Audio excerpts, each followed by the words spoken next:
ახლა კი ვაშინგტონი, სადაც დონალდ ტრამპის ინაუგურაციისთვის ყველაფერი მზად არის. ამერიკის შეერთებული შტატების 47-მე პრეზიდენტის ფიცის დადების ცერემონია თბილისის დროით საღამოს 9 საათზე დაიწყება. ტრამპი ფიცს უზენაესი სასამართლოს მთავარი მოსამართლის ჯონ რობერტსის წინაშე ბიბლიაზე დადებს, რომელიც როგორც წესი მომავალი პრეზიდენტის მეუღლეს უჭირავს. ინაუგურაციას 4 ყოფილი პრეზიდენტიც ბილ კლინტონი, ჯორჯ ბუში, ბარაკ ობამა და ჯო ბაიდენიც დაესწრებიან კაპიტოლიუმის შენობაში. სავარაუდოდ იქნება ვიცე-პრეზიდენტი კამალა ჰარისიც, რომელიც 2024 წლის არჩევნებში ტრამპის კონკურენტი იყო.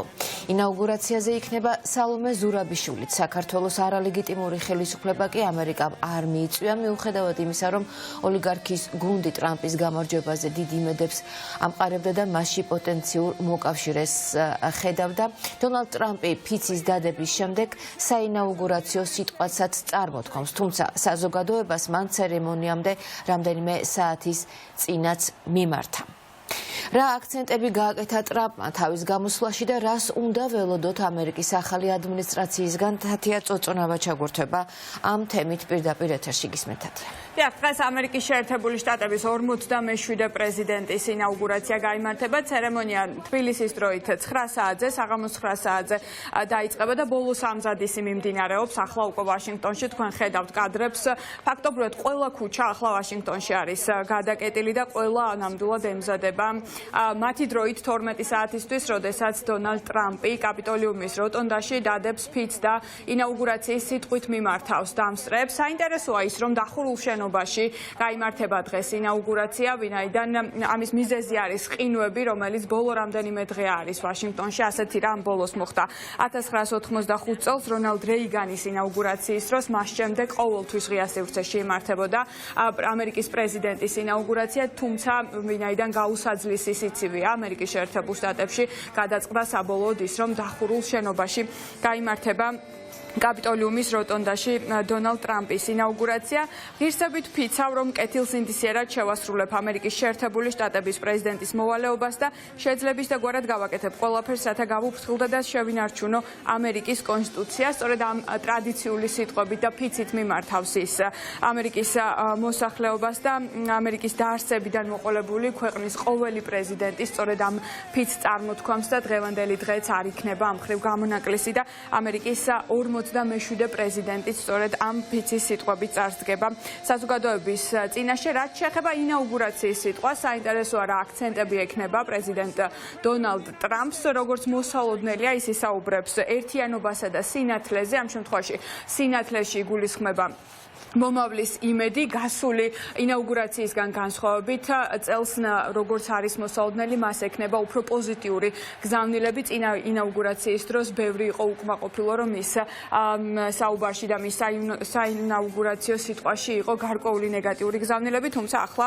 იქნება სრულიად განსხვავებული რეალობა. ვინ დაესწრება ტრამპის ინაუგურაციას? ელოდებიან 200,000-ზე მეტ სტუმარს და ძალიან საინტერესოა, ვინ იქნება დღეს დონალდ ტრამპის ინაუგურაციაზე. პირველ რიგში იქნება თავად ჯო ბაიდენი, ამერიკის 46 პრეზიდენტი და ტრამპის წინამორბედი, ასევე ტრამპის მეტოქე ამ არჩევნებში კამალა ჰარისი, ასევე ამერიკის შეერთებული შტატების ყველა პრეზიდენტი, ყველა ცოცხალი პრეზიდენტი დაესწრება დღევანდელ ინაუგურაციას და ასევე პირველად ასევე ამერიკის ისტორიაში ამ ინაუგურაციას დაესწრება ძალიან ბევრი მსოფლიო ლიდერი. ესენი არიან მაგალითად არგენტინის პრეზიდენტი ხავიერ მილია, იტალიის პრემიერ-მინისტრი ჯორჯია მელონი, ეკვადორის პრეზიდენტი დანიელ ნაბუა, სალვადორის პრეზიდენტი ნაიბ ბუკელე, ასევე ცერემონიაზე მიწვეული იყო ჩინეთის პრეზიდენტი, თუმცა მან უარი განაცხადა ამერიკის შეერთებულ შტატებში ჩასვლაზე და ტრამპის ინაუგურაციას დაესწრება ვიცე-პრეზიდენტი ჩინეთის და საინტერესოა ვიქტორ ორბანის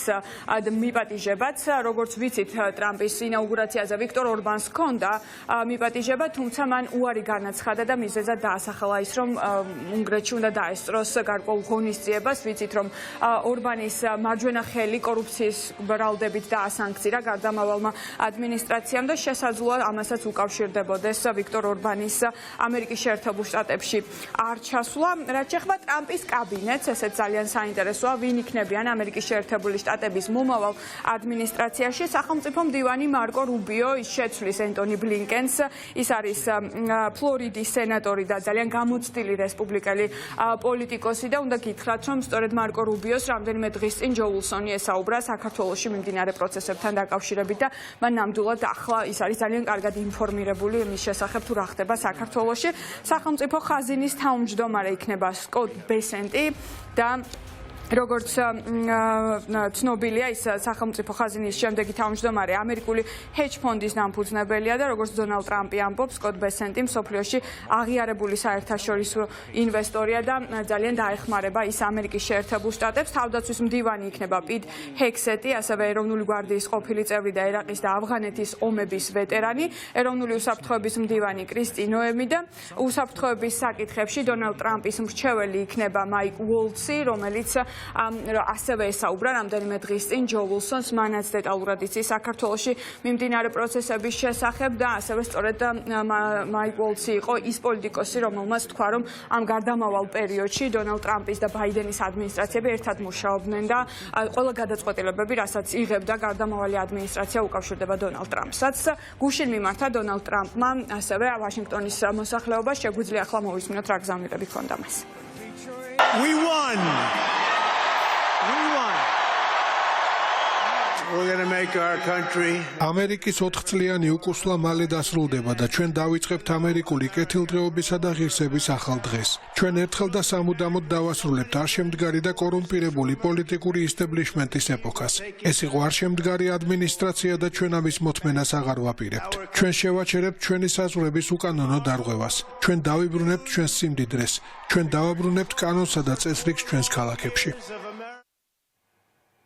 რაც შეეხება იმას, თუ როგორი იქნება საქართველოსთან დაკავშირებით ამერიკის მომავალი ადმინისტრაციის გეგმები, თავად ადმინისტრაციის გეგმებზე ჯერჯერობით რთულია საუბარი, თუმცა ვიცით ის, რომ მარკო რუბიო და მაიკ უოლცი ძალიან მნიშვნელოვან თანამდებობებზე მყოფი პირები უკვე ინფორმირებულები არიან საქართველოსთან დაკავშირებით და ჯო ულსონმა ისინი დეტალურად ჩააყენა საქმის კურსში, ასევე ის ესაუბრა თავად დონალდ ტრამპსაც და მიაწოდა დეტალური ინფორმაცია საქართველოში მიმდინარე პროცესებთან დაკავშირებით. ინაუგურაციას საქართველოდან ოფიციალურად წარადგენს ალმა ზურაბიშვილი, საქართველოს პრეზიდენტი, რომელიც მიწვევით იმყოფება ინაუგურაციაზე, სანამ ის დაესწრება უშუალოდ ფიცის დადების ცერემონიას. მას ჰქონდა შეხვედრები, ის შეხვდა აირაის დირექტორს, საერთაშორისო რესპუბლიკური ინსტიტუტის დირექტორს, ის როგორც ცოტა ხნის წინ გავრცელდა ინფორმაცია, გამოცემა პოლიტიკოს საინაუგურაციო არაფორმალურ მიღებაზეც იმყოფებოდა და მოკლედ ძალიან დატვირთული განრიგი აქვს ალმა ზურაბიშვილს. Fox News-თანაც ჰქონდა მას ინტერვიუ და